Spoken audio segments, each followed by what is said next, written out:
এই এত স্পিড পারিস কেন? এত স্পিড ব্রেক বাড়া যাবে না, আস্তে আস্তে স্লোলি স্লোলি।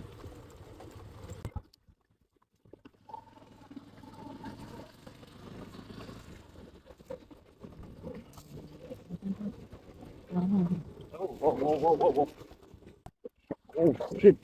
ও ও শিট। প্রচুর পরিমাণে পায়ে ব্যথা লাগছে।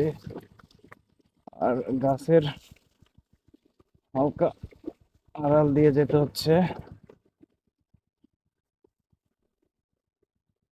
আহ, বাপ রে বাপ, যা কি!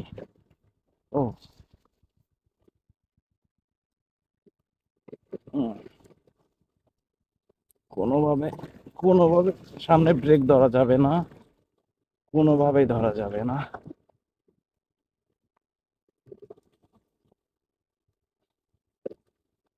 আর ইঞ্জিন ব্রেক তো অবশ্যই ধইরা আসতেছি আমি সর্বক্ষণই। সত্যি বলতে দূর থেকে ওই পাহাড়টা দেখে একটু লোভ হয়েছিল, প্রচুর পরিমাণে লোভ হয়েছিল ওঠার জন্য। ও, এটা হচ্ছে মানে ওই যে সাইডের চা গাছের এই হচ্ছে অবস্থা। তো সবাই ভালো থাকবেন, সুস্থ থাকবেন। আমার ভিডিওটি সম্পূর্ণ দেখার জন্য সবাইকে ধন্যবাদ। পেজটিকে অবশ্যই ফলো দিয়ে রাখবেন।